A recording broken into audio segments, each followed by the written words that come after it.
Hello, welcome to the Spiritual View. Today we have gathered to talk about self-protection or self-care, what I like to call energetic hygiene. You can label it a lot of different things, and there's a lot of different ways of doing it, but we're each going to just share a few select items to keep the video short on how we manage our energy and how we protect ourselves and hold our own container. I think it's important to mention in our circle, we've had a few people ask these questions, how to just identify the feelings that come up in your body when you encounter outside energy, whether it be spirit or just somebody you bumped into at the grocery store. Because a lot of people feel, and I know I felt this way when I first had stepped into this space. A lot of people light up in their body this, I don't even know how to explain it. You feel it, and it just, your body lights up. And so the energy that you're walking into or that you encounter, it vibrates in your body as like an anxious energy, as like a nervous energy, a panicky energy. Because your body naturally wants to survive, right? It wants to figure everything out. It wants to know how to react to something so it can protect itself. And so you get this heightened awareness of what's going on. And so your body is trying to differentiate like all the different situations going on, and it'll make that fight or flight response in your body. So it gives you like a panicky feeling, which then you feel like would be fear. And so a lot of people get fearful of energy because that's how your body is reacting, but it's not necessarily something that you should fear. It's not dangerous. It's not dangerous. It's just your body identifying an outside energy and it's responding to that energy. And so I think it's really important to understand that if you're feeling anxious or fearful or uncertain about any feelings that are coming up in your body when you're around somebody that you don't really know, or in a situation you're unfamiliar with, or maybe there's a spirit trying to talk to you, soul trying to talk to you, it's important to just identify it and take a step back, and then you can use techniques that we'll discuss to help you kind of protect your energetic space, protect your auric space. Not in a fearful way, but if it's something that you're not interested in dealing with in the moment, or you want to have a chance to sit with and figure out, it gives you the choice. It gives you the choice of how to interact with Yeah. it, and it's really important to understand that difference. It's not something to be fearful of. That's just energy and the way that it's vibrating in your body. So I hope that came. that was beautiful. I explained that well. So. And one of the ways that I like to do that is just, obviously we talked about grounding a lot, which is huge when you're trying to understand your energy versus another outside energy, because it helps you be present in your body and it just brings your awareness back to your space. So it helps you to be able to understand what's yours and what's not yours. So that's my number one thing. If I'm in a situation. It's my number one thing too. Yeah, it's just, wait a second, did I ground myself? Maybe I need to reground myself. Something happened and it kind of knocked me a little wobbly. Reground myself, pull my auric field in, because a lot of people walk through life unknowingly with their auric fields just spread out all over the place. So you're bouncing into other people's energy fields and you're feeling their stuff. And so I pull my auric field in, all top, bottom, sides, literally like you're floating in a bubble. And I pull that in and I reground myself and I run my energy and I check in with myself. That's the number one thing that I would recommend you start with. A way that you can pull in your auric field, because I think that's a little, it's kind of like how do we do that? Yeah. Know that your auric field is kind of it's coming from your chakras being open. So if you want to close down, imagine that all your chakras are closing down into a smaller kind of portal. Then your aura will also come in. Yeah. That's so important. Visualization is key. Huge. Yeah. if you can imagine it, it is happening. Yeah. It's a witnessing. Yeah.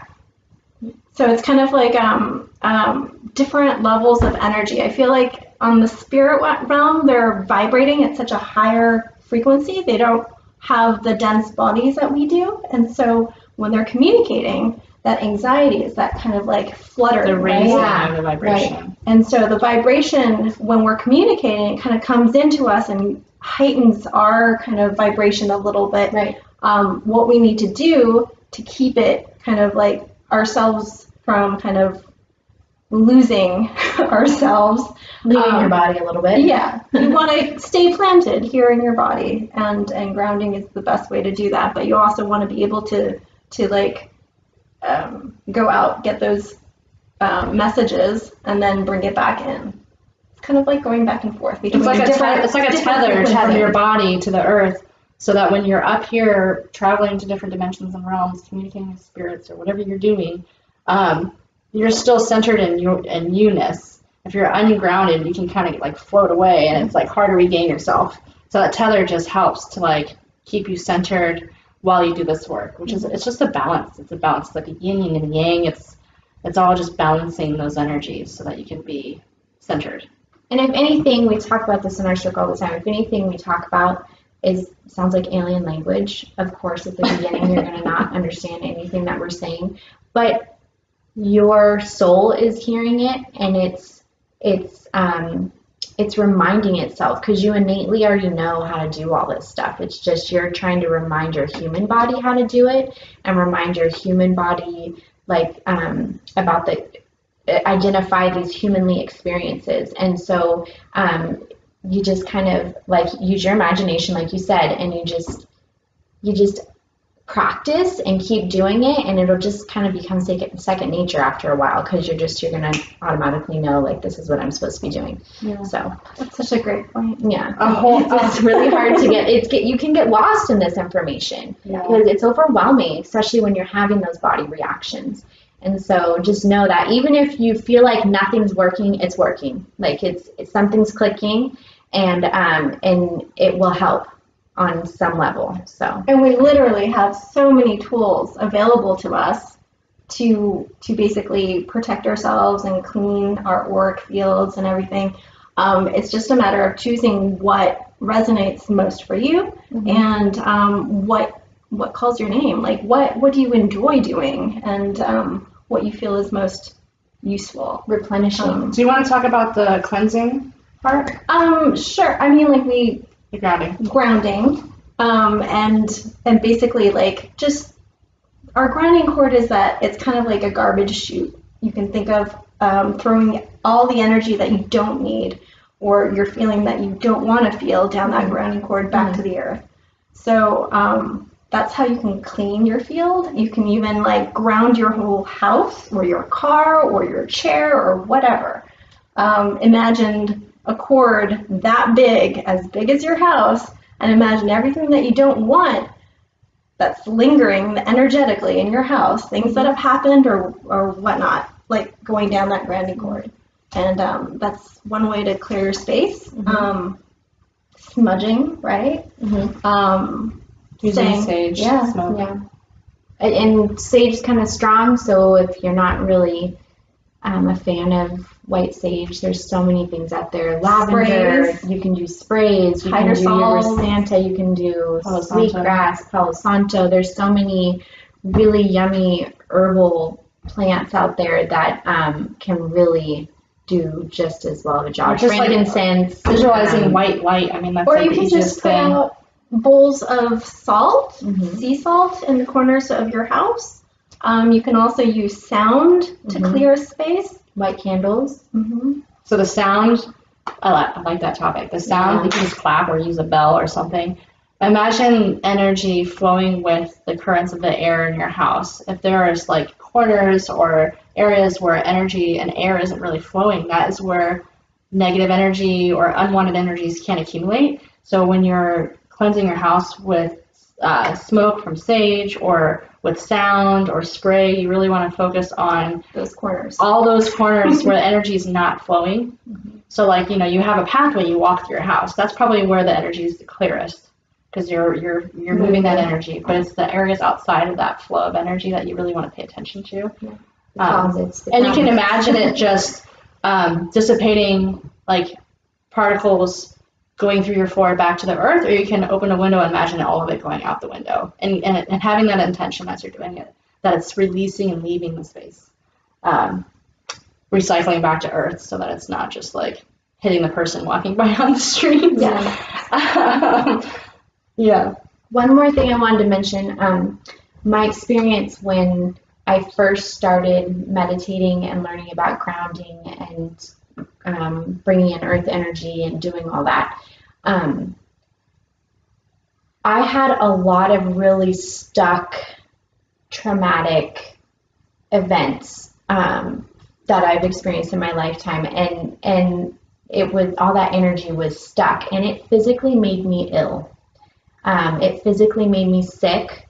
I had to leave the class on multiple occasions and get fresh air because it was so overwhelming, moving all that stuck, stagnant, just heavy, dense energy. And so I just want to say, it might suck a little bit the first couple times. I'm going to be really honest with you, but it is so worth it, and it is so like healing once you actually like move that energy out. It only takes a few times. Sounds like a Reiki attunement process that does that. Yeah, and it just really clears it out, and it makes space for all the goodness, you know, like, and all the happiness and the joy and everything that you want to experience in life. It gives space for that. So not only are you feeling that energy and you get anxious about it, and then you start to use these tools, and then you might still feel a little anxious or sick about it, just know that you're not doing it wrong. You know, like, you can't do this wrong. You're not doing it wrong, and it's not bad. You know, like, you're not feeling bad energy. You know, you're just releasing energy, and it's you're just having a bodily reaction to it. So just I wanted to throw that out there, because that was really, it scared me at first, you know, and then I understood. I kind of understood it, and it really helped. One thing, like, I get a lot of visuals about energy in my mind, and what I kind of see is doing energy work with people is you can literally see in the workspace like tears or cords to unhealthy relationships to people. Like, there's all kinds of things like that, but we can have attachments that are not serving us. We can have vulnerabilities in our aura from an event or a person or a place or something, and doing some of these rituals and these practices and these visualizations helps.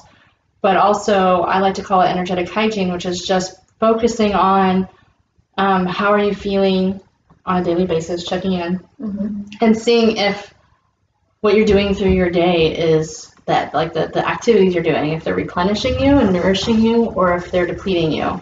If you find yourself spending a lot of time doing things that are hard to do and you don't enjoy, or being around a lot of toxic people, and you feel like your energy is just being lessened and lowered, and you're not really able to carry yourself fully, then it's important to recognize that, have the awareness first, as we were talking about before we started recording, and also moving into whatever actions that you know for yourself replenish you. And those are different for everybody. For me, I have like an affinity for water. I take a bath, like an Epsom salt bath, helps absorb negative energies, but also helps to relax your muscles. Water is really healing to me in so many ways. Also nature, I feel really like well fed and nourished when I'm in nature. I just feel still and calm. And it's also away from everyone. Usually there's not a lot of people out there. They just did a study on that about Forest bathing? Forest bathing, but then also just getting your bare feet on earthing. Oh, yeah. And, like, they actually studied it, and your brain's reaction to actually having your bare feet on the ground. I literally feel like intuitively, I feel like connection. we're detoxing when we're in nature. And the problem is that we spend a lot of time in cement cities, and we're accumulating, and we're not detoxing enough. So a lot of my nourishment is detoxing behaviors like the detox bath, the detoxing in nature, drinking lots of water, which helps your body to detox and also replenish. Also just doing the things you love, which is going to help raise your vibration, which is going to feed your energy. And the more you feed your energy, the more you have a solid container And the more you're going to be able to hold your space and stay in a positive mindset. So if you love music, listening to music, if you love playing music, if you love doing art, spending a little bit of time doing art, it feeds you. It feeds your soul. It feeds your energy. Comedy's a big one for Laughing. Oh, that's uplifting, yeah. It just dissipates all those stuck energies too. Yeah.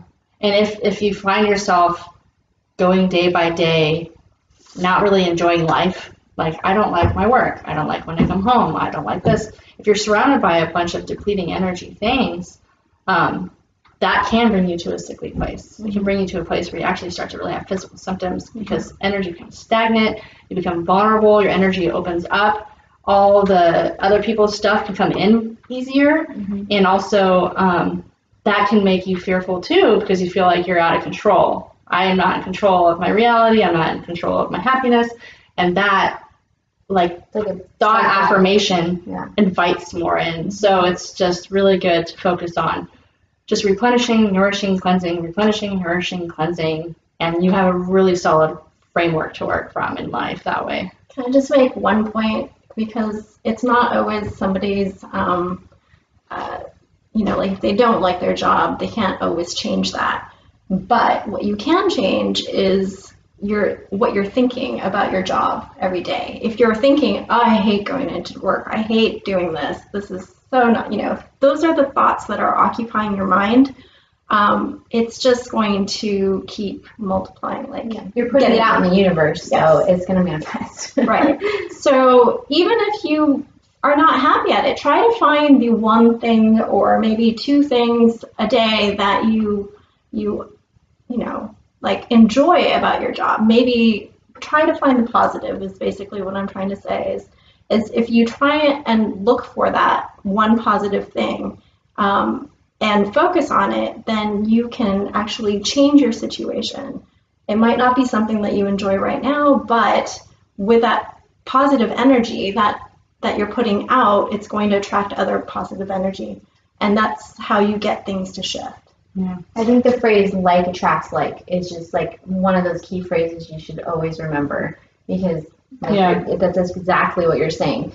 Positive thoughts, positive actions, like bad thoughts, probably not going to be so happy. It's also like a balance of giving and receiving. So if you're working, you're giving. So outside of work, you need to give some time to receive. So even if it's not about I hate my job, but it's just like you're exhausted because you give at work, and then you come home and you give to your family, but you're not really giving to yourself, then that depletes you too. Yeah, think about ways that, ask yourself, what do I want right now? What would really make me happy? What would give me a little, something that I don't usually do for myself? Self-care is so important. And it's really a way of checking in with your body to make sure that you know that everything that is coming through and out of your body is awareness, and that you're not just doing things kind of like on a robotic kind of way and just giving your energy out, not really knowing how you're spending it. Yeah.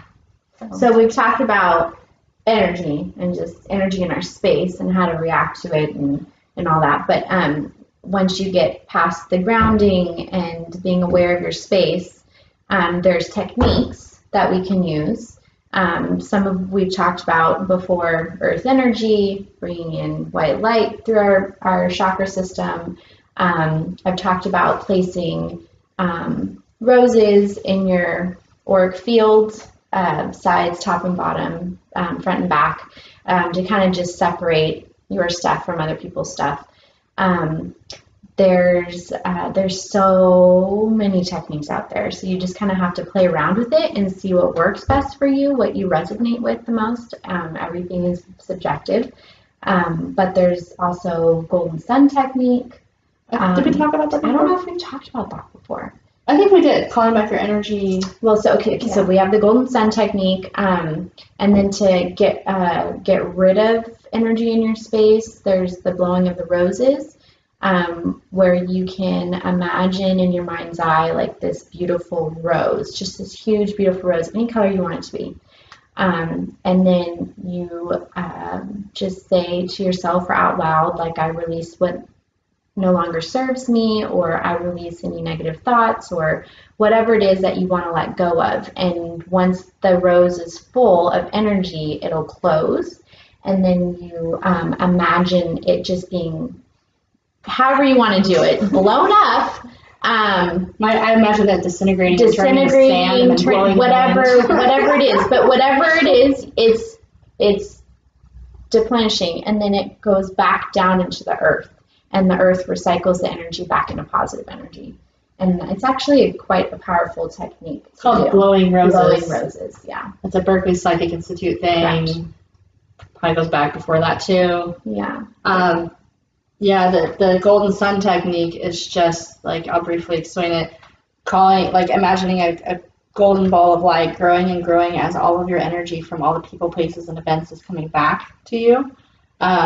It's also just kind of respectful to not leave your energy everywhere, but bringing it back to you also replenishes you again, and then bringing that back into your body and feeling it and filling your space with your own energy, which is powerful. Mm-hmm. And Reiki, there's it's kind of similar practice, but it's from within the solar area, where you imagine like a ball of light growing and growing, growing, like emanating your own energy, expanding from inside out, so that your own energy is coming from within and blasting out anything that's no longer serving you until it does your whole workspace. It's kind of similar, but it's a little different.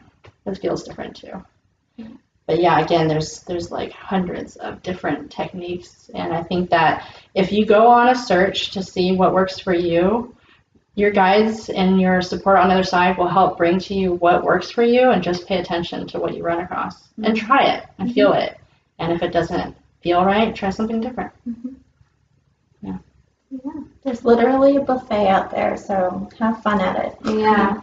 It feels really good. The more sensitive you become to energy, the more you notice it, the more it shifts. Mm-hmm. Some of the visualizations, like when you first do it, can take 20 minutes, but after you've done it for a month, it can take you 5 minutes. It can be it could take you like as quick as that. Like it could be so fast. So just practicing helps to make it quick, and you feel the benefits even faster the more you do it. So just be aware of your energy. Try to learn to become aware of when it's not your energy, so you can keep your space healthy and clear. Healthy, and just whole, take care of yourself. Take care of yourself. It's so important. We've talked about that nutrition. We've talked, and now we're talking about it on an energetic level as well. It's just really important in all the ways, mind, body, and soul. This is like foundational to like any of the work you do, psychic, intuitive, energy, all of it. This is super foundational and important. Yes, just be nice to yourself. Yes, be nice. It's not selfish. No. Some people think it's selfish, and it's like you can give more when your cup is full. Right. When your cup is being depleted and emptied, you're not doing good at all the things you're doing. It's like you're not able to give yourself completely to everything. But when you really take care and nourish yourself, you're able to give fully to everything. Put your focus on, and I think that it's just really rewarding that way. Agree. Yeah. So our next video that we're going to do is going to be on mediumship, and we're going to narrow it down to bits of mediumship. We might do more videos on mediumship because it's a huge topic. Everything is the best topic in this realm, but we'll get down to the nitty gritty of all that is mediumship. Yeah, we'll see what comes out of it. I'm not sure yet. Yeah. So tune in for the next video, and thank you for watching. Thank you. Bye. Bye.